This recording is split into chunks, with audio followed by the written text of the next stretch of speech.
tell me your story about your friend and the booking Yes, behavior. yes, it was interesting. Last week I was at the presentation, and there was a fantastic presenter. She is from Zurich, and her partner lives in London. And then she tells me, as an aside, "Hey, wait a minute! I fly regularly to London." And then she said, "Yeah, I book roughly 1 week ahead."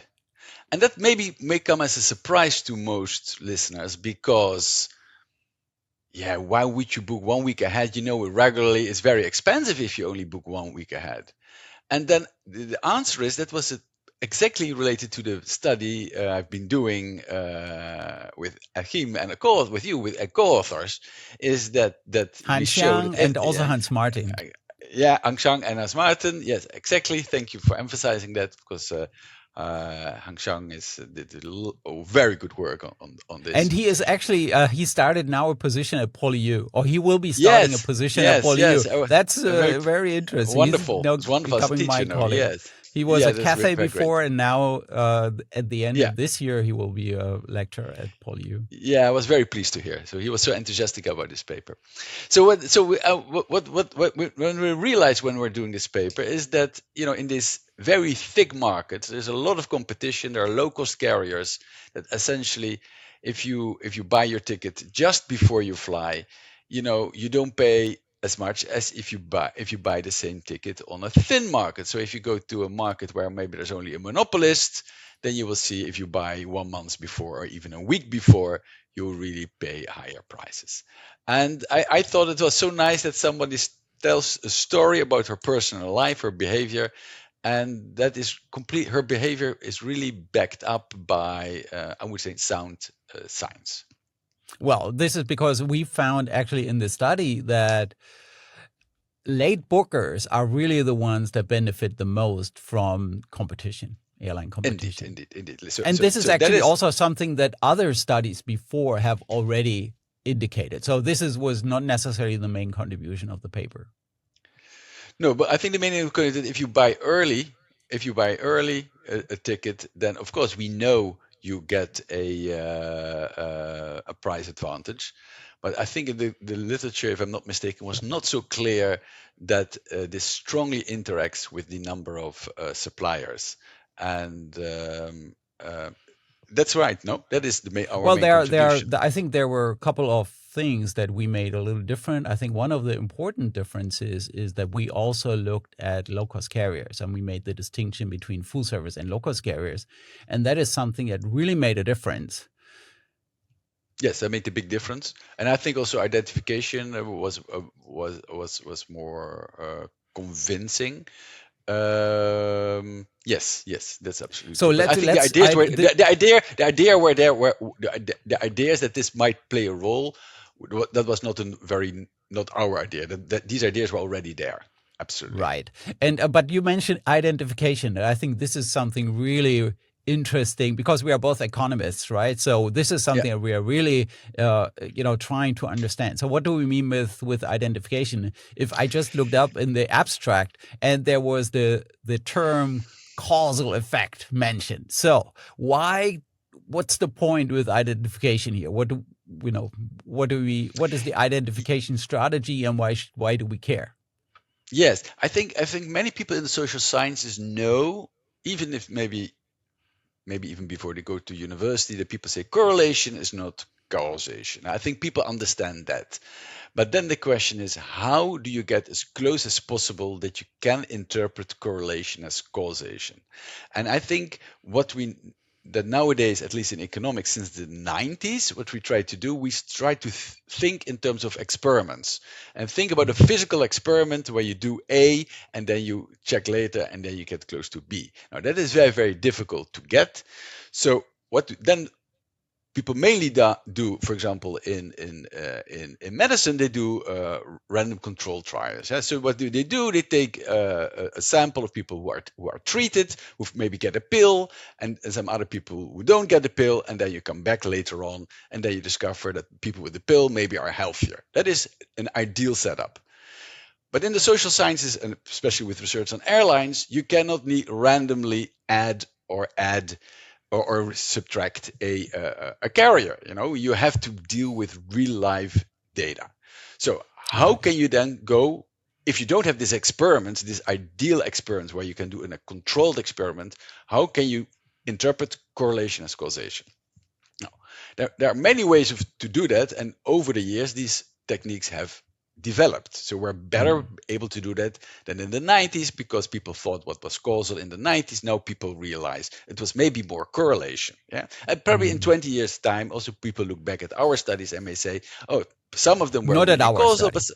but not at our other study, of studies, course. We but hope, not at- yeah, we hope. But there is a criticism. It's not an absolute thing. Statistics is always shows a correlation, but it cannot always be interpreted as causation, and that goes via certain assumptions, certain setups, and you want to be as close to the natural experiment.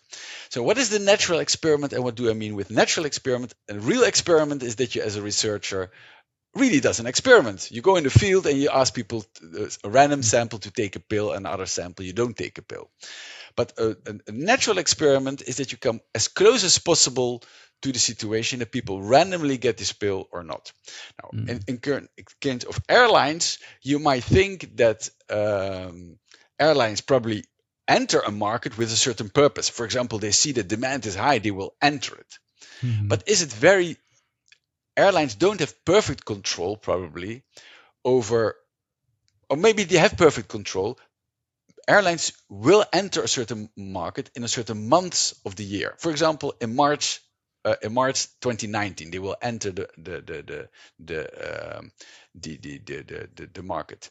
It's very unlikely that an airline which enters the market in March 2019 would have observed that they do that because the months later, or the several months later, demand strongly increased. That is not the knowledge airlines have. They don't see, oh, for one specific month it increases, now I enter, oh, it drops a little bit, I exit again. That is not the control they have.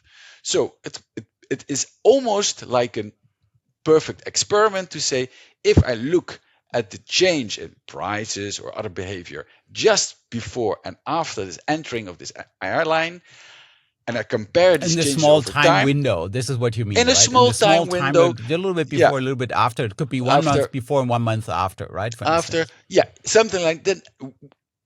Then we say we come closer to something most people interpret as causality. And that is what we mean with identification, is that you think about a framework. In medicine, it would be almost always an RCT, a random control trial. In the social sciences, it's very often an experiment or a natural experiment. And this goes together with an way of thinking and also some underlying assumptions. So now I make the assumption that an airline does not have perfect control to see, oh, I have to enter now, when they see a slight increase, or they expect to see a slight increase in the prices, for example, or they expect to see a slight increase in demand.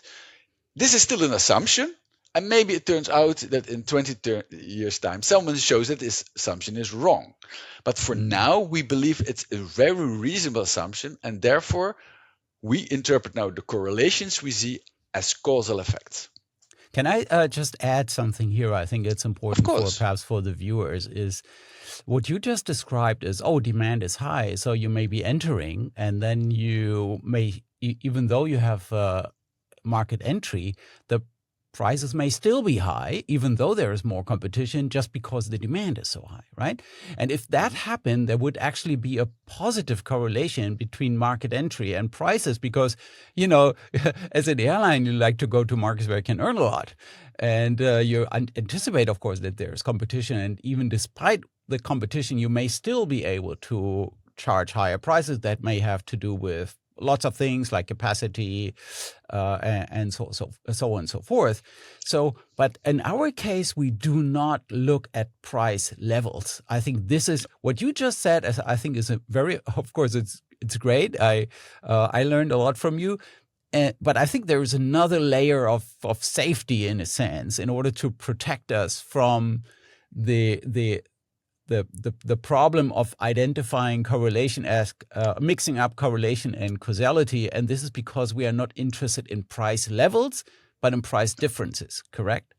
Yes, yeah, that's absolutely true. So there are several ways of getting a causation with statistical techniques, and not everyone also agrees which one is the best technique. But one common technique, and it's relatively straightforward nowadays with powerful computers, is to look in changes over time. So everything we do, we very often say this has an effect on demand or this has an effect on supply. But almost always it means we measure it in changes over time, so changes in demand and changes in supply. But it's true, but we later on interpret it as the effect on levels, because that is the way which is easy to talk. You can say if prices go up, demand falls, yeah. But that is we say something, but it is always measured in terms of changes, always. Yeah. Right. So, and then there is, I think that is, now we have been talking about causality, and I think we will talk more about this during our conversation. But let's talk a little bit about data as well. So, because what we have is what we are using is posted instead of transacted data. So a lot of the studies that have been done in the airline business, aviation business, on when you're looking at a ticket price and so on and so forth, refer to the U.S. market. And when we are looking at the U.S. market, of course, data availability is wow. It's like something that we wish we would have for Europe. So there's this 10% ticket sample. And so that identifies the ticket price, the carrier, the airports that are involved, and so on and so forth. So this is like paradise for someone who likes to do quantitative studies. But for European markets, actually such databases are not available. But what we did is actually we used some RDC data source, and that involved posted prices. So there are prices that are posted, and we don't know how many passengers have bought those tickets actually. But I remember that there is a chapter in the paper that explains why that actually could be an advantage rather than a disadvantage. Yes, we had a section in the paper about this, and I think it's important to lay out why it's an advantage, why also maybe might be a disadvantage. And I would say ideally you want to have both, and then you can compare. The best science is based on arguments, but even better science is to show whether it matters. Yeah, because we can have a long conversation about why it's good or bad, but very often there are hidden assumptions or explicit assumptions, and you don't know. So in an ideal situation, you do both, and then if the results agree with each other, then also the scientific discussion about how to measure it stops. Now, in this case, we only have an alternative measure that maybe transacted prices. So it's important to think about if this is much worse, much better, or maybe roughly the same. So let's start with what we want to know. Of course, in the end, we would love to have the effect on prices. Yeah. And do you think, oh, but then you would love to have transacted prices? No. The problem is with transacted prices is that we think that they are correlated with something else, and what is very important, and that is other benefits which airlines offer. For example, check bags, free or check seat bags, reservation. Seat reservation, all the other things. They are correlated. So if you say what is the effect on prices, then you must take into account that the airline may also adjust over what economists call an other margin in other behavior. And therefore, well, you would like to have actually, you would like to control for the other things, because we want to know the effect on prices. To give an example why that is important, let's suppose you are a monopolist, and what you're going to do, you're going to say, typically I would raise the prices by much, but now you say, no, I don't increase the prices by so much. You know what I do? I just give poor quality in terms of service. Yeah, and what does it mean? You don't give a free luggage anymore. Yeah, maybe that's what an EasyJet would do or something. Yeah, so then you take the prices, and they say, hey, there is no effect on prices. No, because the the airline has adjusted their behavior by making higher profit by reducing the quality. So that is a problem. With posted prices, it's a price which is actually really measured at a certain moment in time by a certain airline for comparable products. Yeah, so we really know we're comparing apples with apples, and this is what we hope, right? I mean, we don't really know, to be honest, but this is what we hope would have happened. What the company with would posted. Be doing. So the first idea is transacted prices may have a disadvantage. That let's be emphasis. We're not for sure. If you are in a market where airlines only compete on price and on nothing else, then it's clear that transacted prices is the golden standard. But that is actually quite extreme. We know there are frequent flyer programs, there are free tickets, there's all things going on. So the price, yes, that's important, but there are other things going on. Okay, so let's talk now about the disadvantages of having posted prices and why they are maybe less severe than it seems. Because you can think, yes, but why would you like to have posted prices? Because in the end, you want to say something about real prices. Now, one thing is, and that's what we call is in economics or in statistics actually, is what we call measurement error. Let's suppose that these posted prices deviate from the real transacted prices. Yeah, they could be slightly higher or lower. Why is that? Because we only see the posted price, but we don't know if the ticket is really bought. So maybe tickets are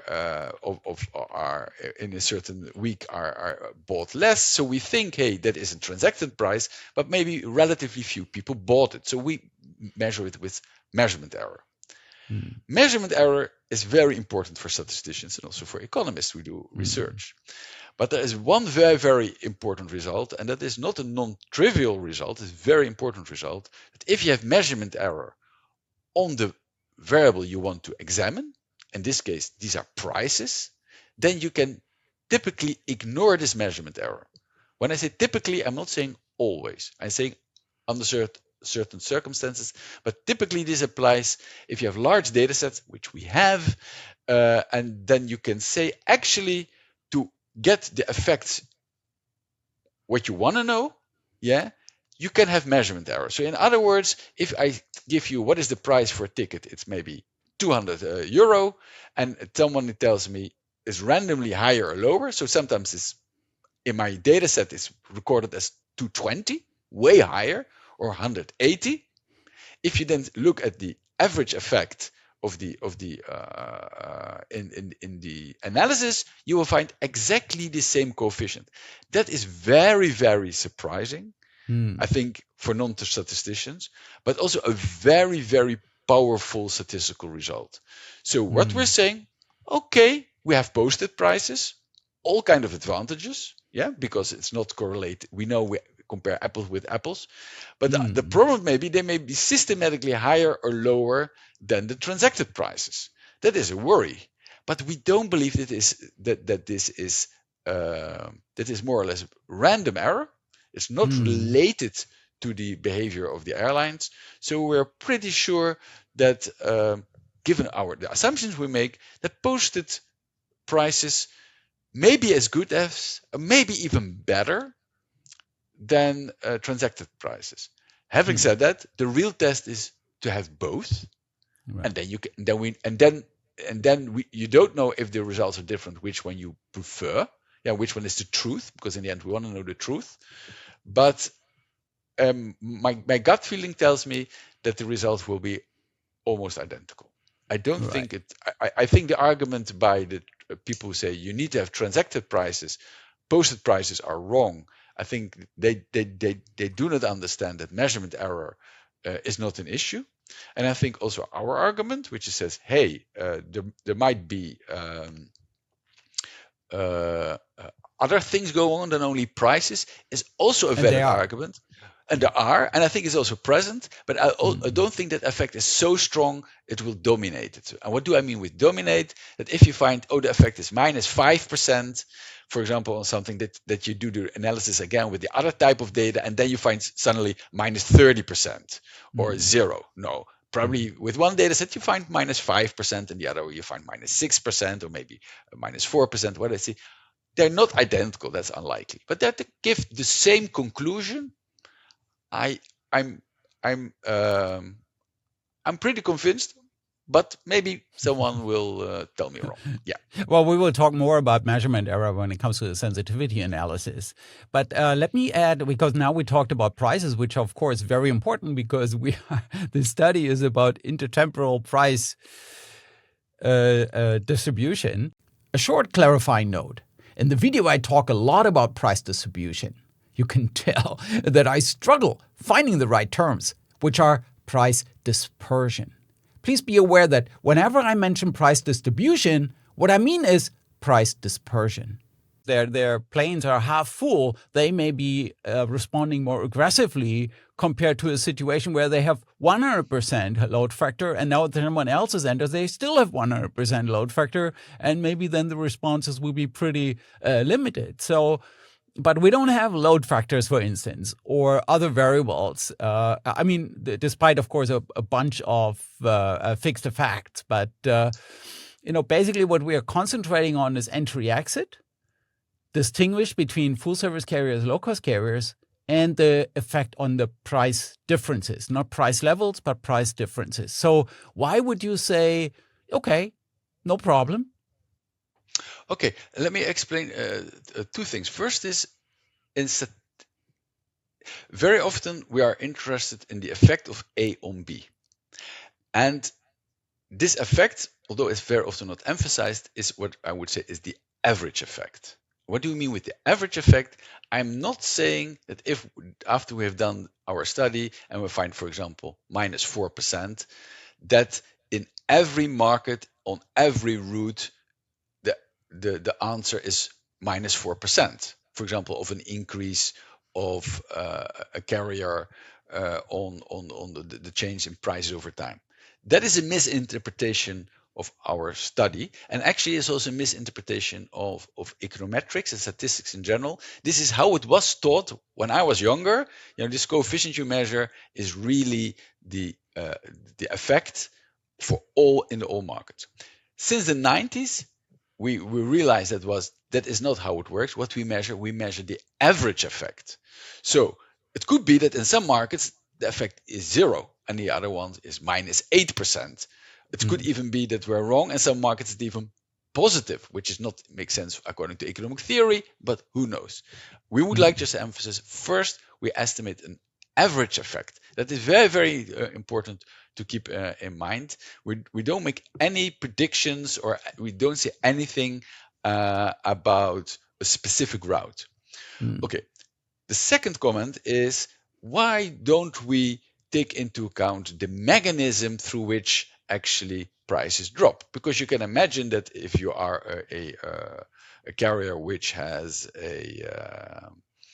already I used the example of load factors, right?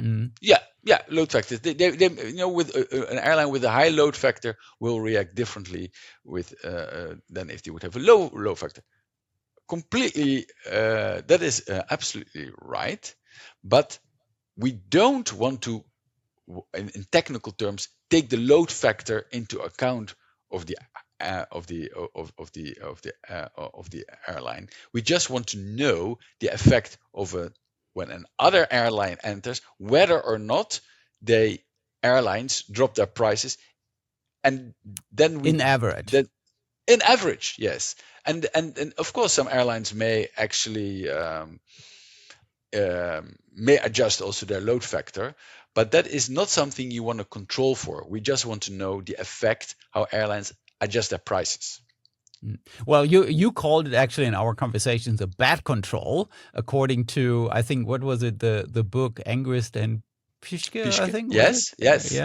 So it's like, I think this was coins it pretty well. I mean, for me, the important aspect here is really we are really not trying to understand how exactly that happens, but what happens in average. And of course, if you want to know better how it happens, then adding all kinds of controls could help. But if you're not interested in this, it would be a bad control because it sort of mitigates, in a sense, or moderates. I think moderates is the term. Moderates the direct effect because now it also controls for the load factor. But we don't want to control for the load factor because we want to have the average effect of entry given everything else that happens. I think this is my understanding. Is this a good way of putting it? Yes. And maybe I can also explain that is very confusing, I think, because also different disciplines within the social sciences have changed their mind, I think, about this. And let's explain what we mean with the bad control. The English is clear, but what do we mean with bad control? So let's think about it, that if you want to estimate the effect of A on B, of a factor on load factor on prices, you want to take into account other things which are going on in the economy. Yeah. So maybe if an airline enters the market and at that moment maybe the temperature is strongly changing at the same time, and if this is a tourist destination, you will see, of course, that if they enter at the moment, the temperature increases maybe in March or April. Of course, demand will increases to go to the destination. Yeah. Okay.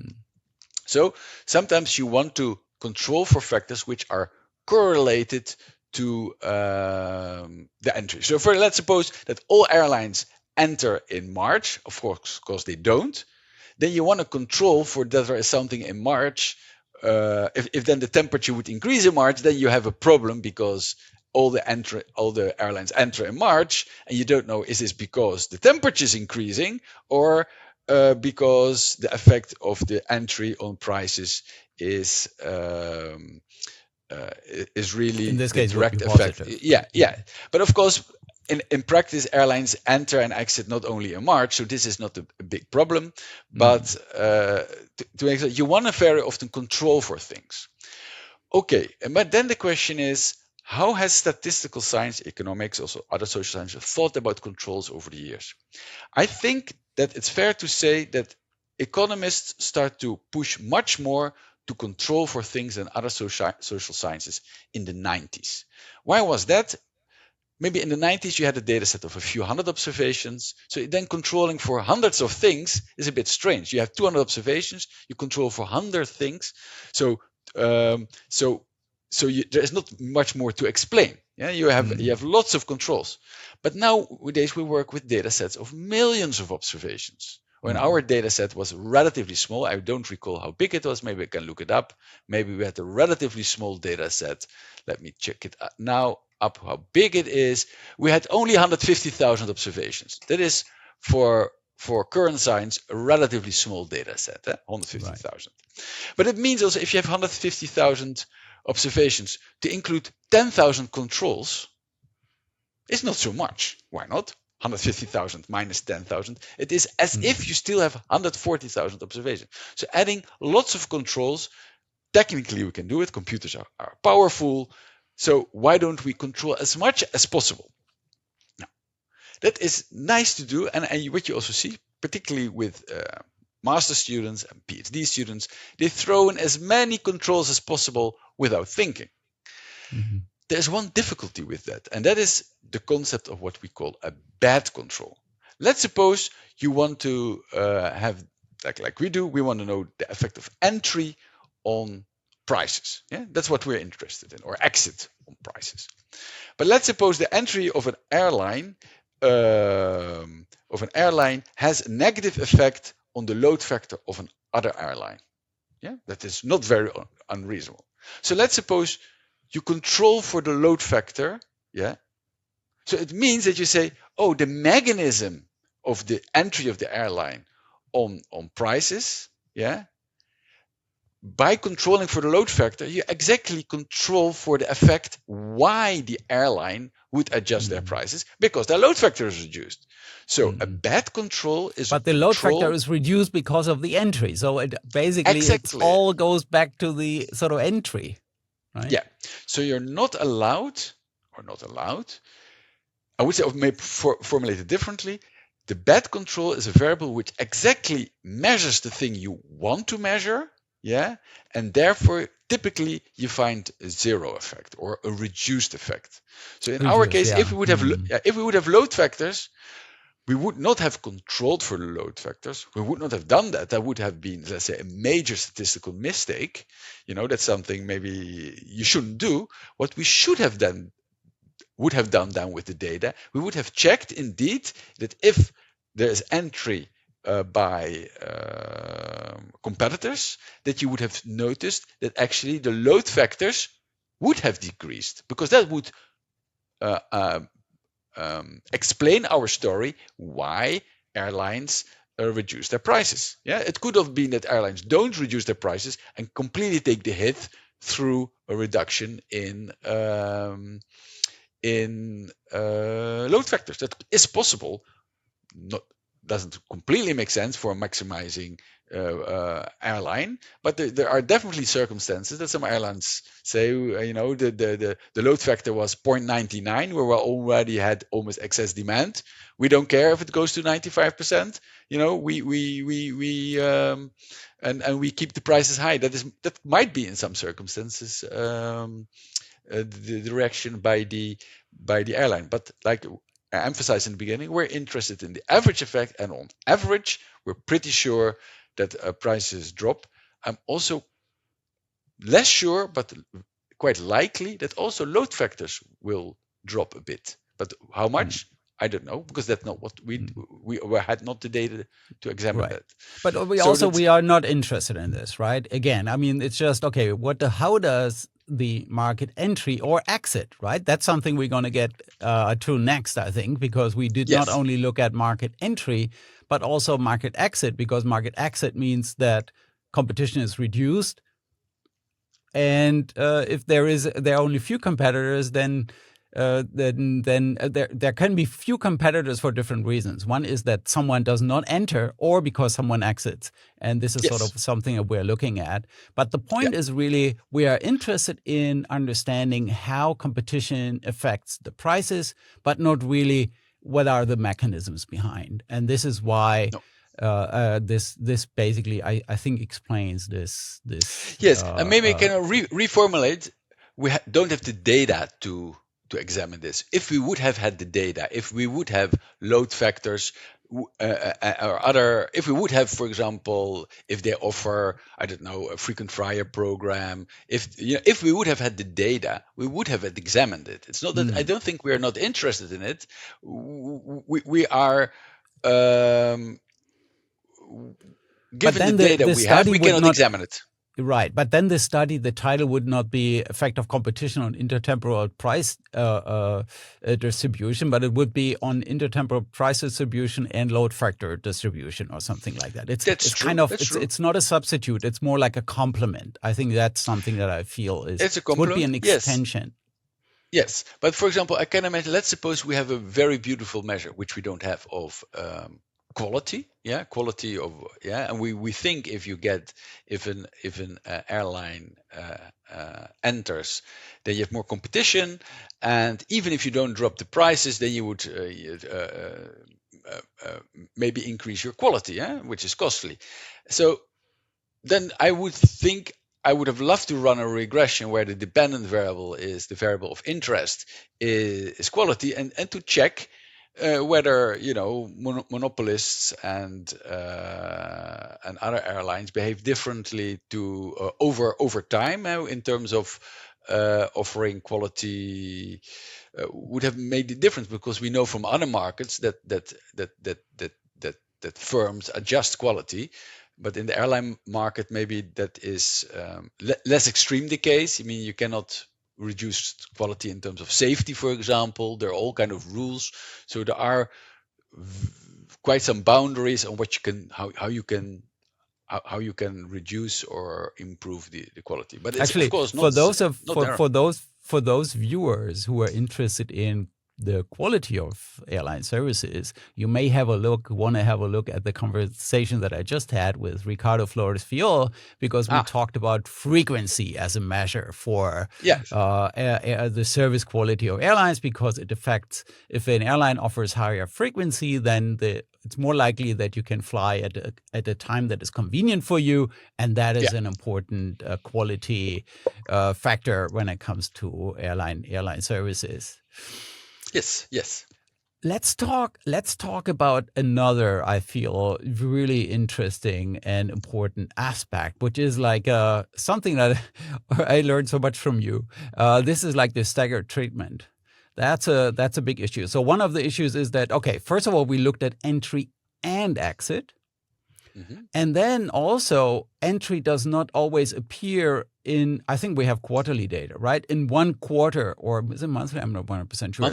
Monthly data. Is it monthly data? So, within a period, which is the entry can happen in January or in February or in March, and then they can enter in January and exit in April, for instance. So this is clearly like what I think qualifies as a staggered treatment. So, and that can cause all kinds of problems. Yes, can I maybe go back a long time? I think in the end of the 19th century, and you want to investigate cholera. You want to know, you're a doctor, and you want to know what causes cholera. And cholera was a big problem at the end of the 19th century. It sounds scary. Yeah, it's a life expectancy in for example, in 1860, 1817 in Amsterdam, the city I lived, was I think below 40. It's very low. So cholera and other diseases were very important in this many cities around the world. And then there was, I think his name was, Snow. I'm not so sure. I should have known the name. He, in essence, did a statistical technique by which we call now difference in differences. What did he do? He noticed that in locations where something changed in the, I think, supply of water, that also he saw that the cholera went down. Yeah. So then he related that water supply, say, how do you say it in English? The water supply of the not the water you drink, but the water you get rid of. The flush, yes. So they changed that. Sewers, right? The sewage system, yeah. So it was related to, I think, to the sewage system. So he said he didn't look at the sewage system itself. He looked at the changes in the sewage system. He showed changed cholera. That is the difference in difference. It's a difference over time. Yeah, because time by definition is a change. And then he saw that at the locations where the sewage system was changed, I think improved in a way, that cholera went down. So since then, and now we're almost more than a century later, one of the main dominant techniques also used in our paper is what we call the difference in difference. We look one difference is a difference over time, and the other difference is that we have a change in entry or exit of airlines. So essentially you could think about, we have two routes, they are completely identical. No, let's put it, they are completely different. Yeah. So you cannot really compare them. But in one of them, you see that an airline enters or exits, and the other one, it doesn't happen. So then if you look at the changes in both over time in prices, then we say, wait a minute, also the one where we had entry or exit, the prices have changed differently compared with the other line, other route where nothing happened. That is the idea of difference in difference. And that was actually the genius of this doctor in the end of the 19th century, to understand how you can go, if you cannot do a controlled experiment, but you have real data and you really want to help people, how do you can go to make a claim that the sewage system is related to, of course, we now know hygiene and bacteria. There was the people didn't know that in the end of the 19th century, but he could establish a causal relationship between sewage systems and health. In a similar way, we do this in our study. Now, and people have done different studies, particularly starting from the 1990s, you would say. We have lots of data and people started to do it. But then at a certain moment, and it's always with statistical techniques, someone discovers that there is a problem with the technique. and or maybe you can formulate it more nicely. You make some assumptions people were not aware are key, and these assumptions may not be true. Now, Right. the problem is that in the standard assumption of difference and difference, if you have, let's say, two routes and you really compare them, and one route is what we call treated, so is affected by some change, and the other one is not, then all the statistical assumptions are very, very clear, and then you can do your analysis. So in that case, this very simple case, nothing is treated and the other one is treated once and forever, then it goes fine. However, we're looking at a situation, we have many routes. I've forgotten how many routes we have. I can look it up again, but we have in Europe, we have hundreds of routes. I'm not sure how many routes we have in Europe. Probably we have. I mean, in the we have data set, right? In our data yeah, set. in our data set, We had have some 100. restrictions also on, yeah, but I think you know, here it's written down. We have 5,000 routes. Yeah, 5,000 routes. So we don't compare one route to the other. We compare many routes with each other. Now, and then people discovered that there is an issue which is called staggered treatment. Technical word, but it actually means that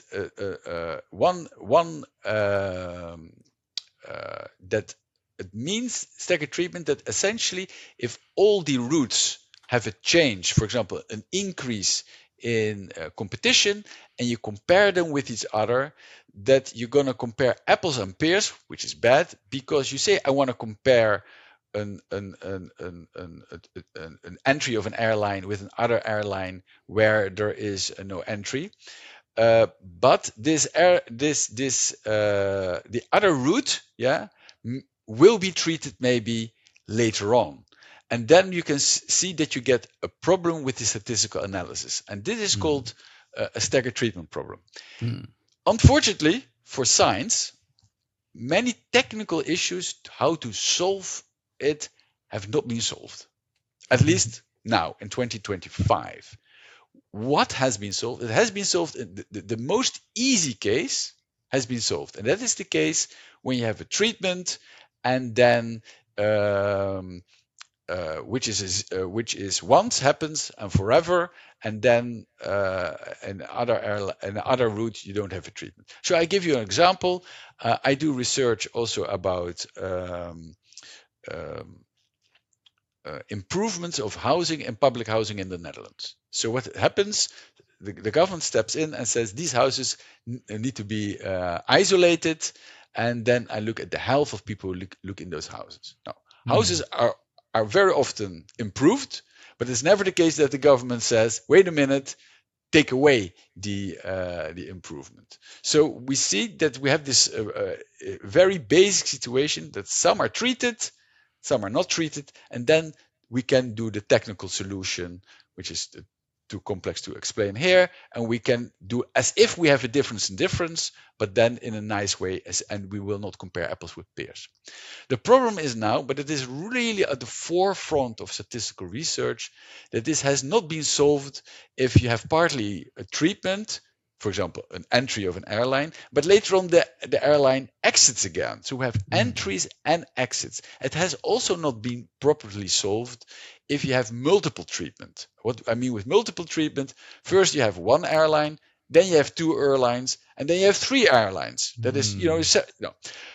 Having said that, this is the forefront of science. And when we wrote this paper, and I think we were also at the forefront of science, then what we know now, how to solve it already, we tried. What we know now is already in technical understanding of it, and also what we have in software to do it, is already much further than when we were working on the paper. So in this sense, our paper is old-fashioned, you could say, although it's recently published, because the technique has developed. So at the moment of writing, we had definitely had the best techniques. We compare with the difference in difference, but didn't apply the new statistical tools which try to take into account the statistical issues.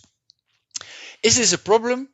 Yes, I would say it is a problem, because I'm sure that in 10 years' time there will be a clever PhD student, and then who is able to use exactly our data set, repeated with slightly improved techniques, which take into account the problem mentioned. But Of you course, did something. You had this idea of the exactly. long difference, right? Yes, exactly. So I want to emphasize, if very often when you do research, you're aware of a problem you cannot solve. Yeah. Then you can do two things. You can despair and say, we don't learn anything. That is typically not the right answer. If you would do that, there's almost always something you cannot solve completely. What you're then going to do, you're going to look for alternative ways of checking if your results make sense. So what we do now, one solution was we look at the data set completely in the beginning and completely at the end, and that is technically called a long difference. So we don't look at changes year by year. We look at the beginning of the data set. I'm forgotten which year it was. Do you know? It's like 3 years, and we have like the first quarter and the last, or the first month and the last month, or first year. Yeah. Yes. So we look completely at the beginning of the maybe what was it in 2016 maybe something, or 2020? Yeah, I think 2016 maybe. What was it, the first year? I've forgotten actually. Let's look it up. The first year was 2017 to 2019. So before Corona. 2019, yeah, before Corona. Pre-COVID. So that was good. We stopped with the, Yeah. So 2017, 2018, 2019. So what we're going to do now, we did an analysis, which technically is called the long difference. We take the prices at the beginning of the period, so in January 2017, and we compare those prices with the prices at the end of 2019. So over a 3 years period. During these 3 years, lots of things have happened. Yeah, maybe entry, maybe exit, or maybe only one entry or one exit. But now we statistically treat it as if there's only 2 periods where one thing happened, and then we're closer to the standard difference in difference, where we also think about one period before, one period after, and we don't have this problem of many periods and heterogeneity. That's a difficult way of saying varying reactions by different actors. So we try to come back to the basic idea of a difference in difference. You just check before. Unstaggered, so to say. It's an unstaggered treatment, if you wish. Yeah, we just check before, we take after, and then actually, if I remember, the results are similar. And so we try to, in an indirect way, solve the problems. I think this is something that definitely all the results that we get, and we have to talk about the results because we talked about one result that people had before, that sort of late bookers benefit from it, but we have other results. So we're going to get to this. But what I wanted to say is that we have all these kind of different sensitivity analysis and different approaches, but the results are very robust. They're basically, no matter what we do, we always get the same results. And this is, I think, is very, that's a good result. That's a good outcome. Yes, I think, because statistics, like I started, is about causation, not about correlation. And you have to make some assumptions. Like I said in the beginning, we made the assumption that airlines cannot completely manipulate when they enter or exit the market, at least not with respect to future changes in demand. They don't know exactly what happens. They cannot control it completely. But very often you make assumptions. You do in your analysis, you make some arbitrary assumptions. What do we mean with arbitrary? You, for example, you have in your data set, you have strange observations. Yeah. For example, you have a route where prices doubled within a month. Very unlikely. Doesn't mean it's an error. It could be an error in your data set. Data set always have errors, but it could also be that is real behavior as well. So what you don't know as a researcher. So what you can do, for example, you can check your data. Is it really, do I see also from other data sources that the prices really jump there? But if you don't have this information, you know what I do? I do the analysis again, and then I exclude these very strange behaviors. If you then do that and you repeat your analysis and you get very different results, you realize that your results completely are based on these strange behaviors. It doesn't tell me that is wrong, but it tells me that okay, it might be that it's due to measurement error or other strange things. If you then take away these outliers and you get exactly the same results, then you have more confidence in your results. We call that robust results. And I think good news is with this analysis, it was extremely robust. And extremely robust typically means that even if you make slight mistakes, and we all make slight mistakes because we don't know what the truth is, that you can still get roughly the same results. Right. So let me give you an example. One is, for instance, we didn't have Turkish Airlines in our data set, which is a big airline. So then what we did is we took away Ryanair to think whether, removing an airline will have a strong effect on our results. And in fact, the result was not really. That is already, we're talking now about the sensitivity analysis. Another issue that we did is that in the sensitivity analysis was the multi-airport regions. So we looked at airport pairs and not city pairs. Yeah. So, and of course, if you measure competition based on city pairs rather than airport pairs, then the the competition measure, in a sense, or the number of carriers serving this market would, of course, change because, city pairs, there were some cities that have more than one airport, and then there could be more rivalry than what we measured in our case. So what we also did is then we took away multi-airport regions and checked for the results to, see whether that has an effect on the results. And the results were not changed, basically. Yeah. And interesting you comment, and now maybe it's also now the teacher talking, because again, you could also interpret our measure, because we measure it at the airport level and not at the city level, is you could say that, oh, wait a minute, if you do it, if it in reality airlines behave as if it's at the city level, for example, in London you have several airports, so that might make a difference. Right. You could say you measure your measure has some measurement error. Then some of the listeners may say, oh, I heard that measurement error is not a problem. Actually, in this case, it is a problem because the measurement error is not in the thing you want to explain, but the measurement error is in the variable or the factor you want to use as an explanatory variable or right-hand side variable. Use explanatory, and then we go back to again a standard result in statistics, that if the explanatory variable has measurement error, then typically your coefficient becomes smaller. What do I mean with smaller? Smaller in absolute sign. So it becomes closer to zero.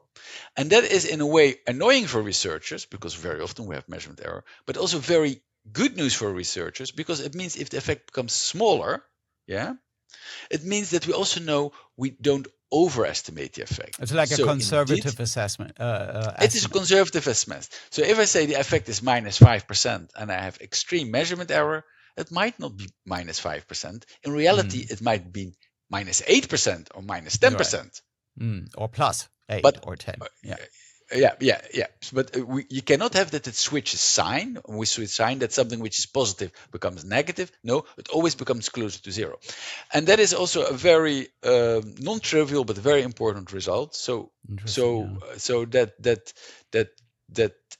if you say we have measurement error, and it's likely we have some measurement error, the measurement error is probably negligible in this sense. Yeah. All right. So now we talked a lot about methodology and things.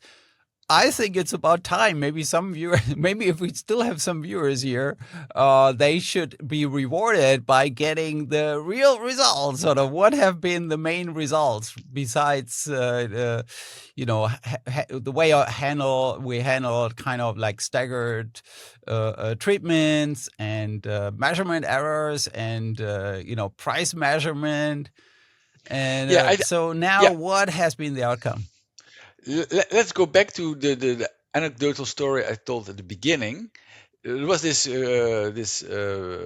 visiting lady? Professor, a lady who said, I fly from Zurich to London, and I just book one week before, and that hasn't, because the prices are pretty low.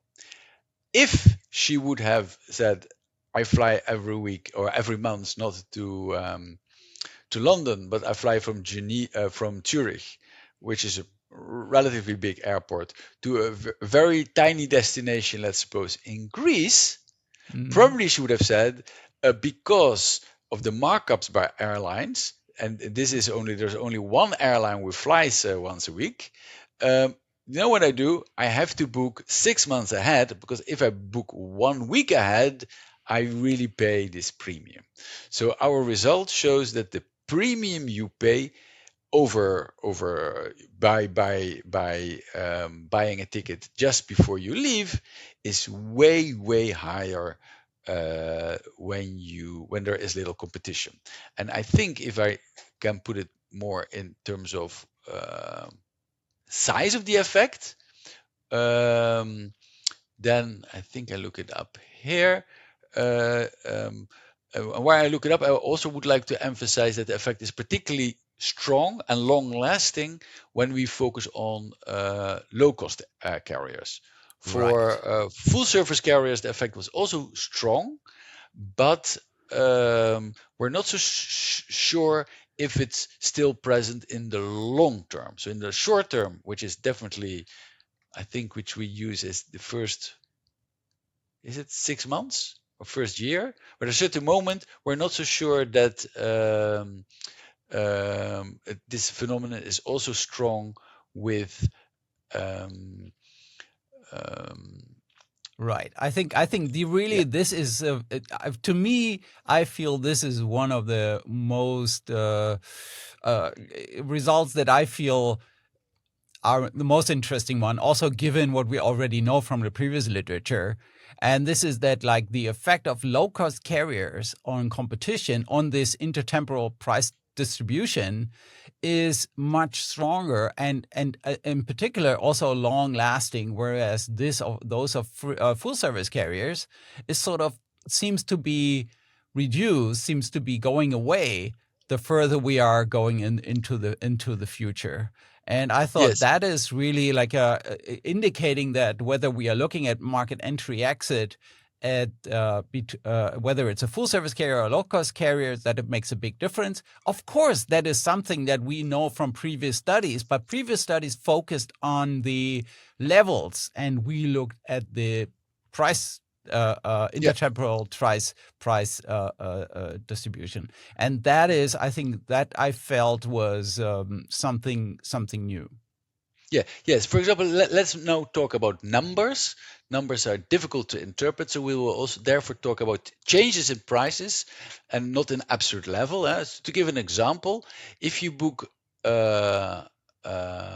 6 months, if you compare booking 6 months ahead, then and you have one additional rival, then the prices drop by another 6%. So in other words, if you buy 6 months before and there is one rival more, then it saves you 6%. But to give another example, now look at a situation that there are two low-cost carriers, then actually the prices drop by 13%. So it means that if you book if you compare to the monopolists, they would charge 13% higher prices than in 6 months before, compared to the situation that there are two low-cost airlines. So no, 30% is a substantial difference. 13, and even with 3 low-cost rivals, we think it might be even more than 20%.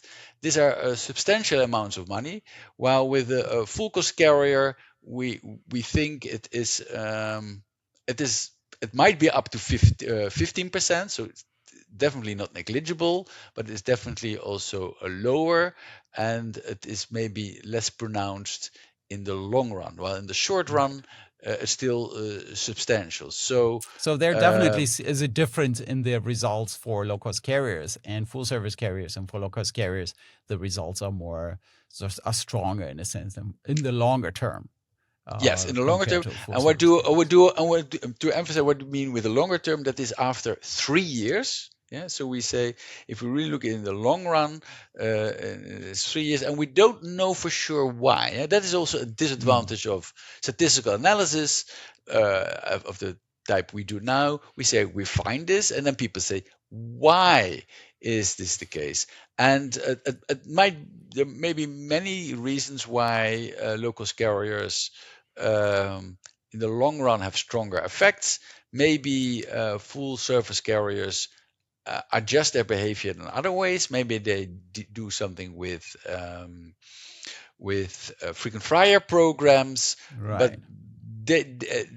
we think competition from local carriers is long lasting, while the one of full service carriers, we're absolutely sure that is there the first year. We're less sure that is also there maybe in the long run, but we might be wrong. Maybe with a larger data set, maybe with more data, maybe we can also show that it also holds full service Right, but carriers. But I for think the now, po- we're the not so sure. yeah, but the point I think I really like this story about the frequent flyer programs, because what you have is with frequent flyer programs is that you enter the market and then you catch some passengers that are new to you. But after a while, these passengers become frequent flyers, or part of them become frequent flyers, and now you increase the price. But then, if they would move away from this particular airline, now they have become loyal, and therefore they are willing to pay the higher price. And that means that in the longer run, because of these kind of loyalty programs, the competition, in a sense, becomes less effective. That Yes. is, of course, we don't. There is no proof that that is even the main point, right?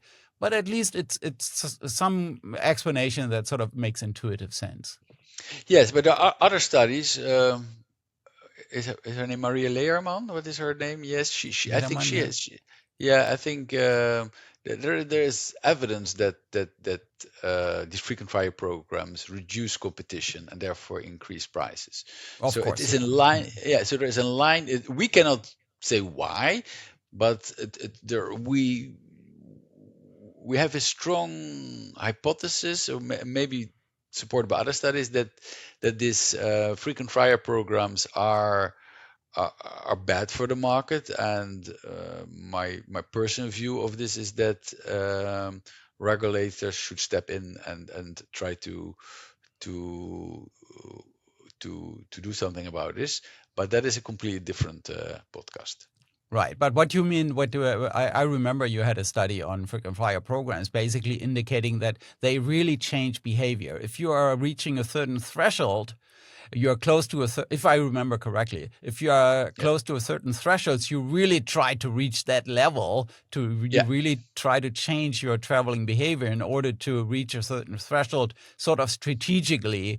And so, what this basically those results basically indicate is that frequent flyer, you can basically have some empirical evidence that frequent flyer programs really cause people to behave in a way that differently than in the app compared to the situation where frequent flyer programs would be absent. yes, yeah, absolutely. It's very, a very simple statistic is, for example, you fly with an airline and you need to have per year, I don't know, 20,000 miles. And if you make 20,000 miles, then you get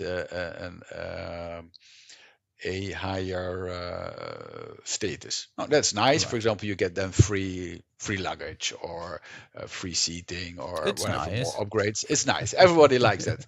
And you would think, okay, if you then look at the data, what then you notice that maybe the share of people who travel between 19 and 20,000 miles per year is very, very low, way lower than 18,000 and also way lower than 20,000. It's very difficult to explain this phenomenon except for that people show strategic behavior. We have also seen that in other markets, people, if you give them incentive, people start to react to that. So it's very obvious that people are captured by these frequent flyer programs, and this has all kind of consequences. One of them is that they will fly more with the airline, yeah, and most likely because they are less price sensitive. So airlines, price sensitive. So this also happens in other streets, but I think particularly in the airline industry, this is a very, very common behavior, and which is exploited by all the major airlines in the world. Thank you, Jos. Great conversation. Thank you. It was really fun.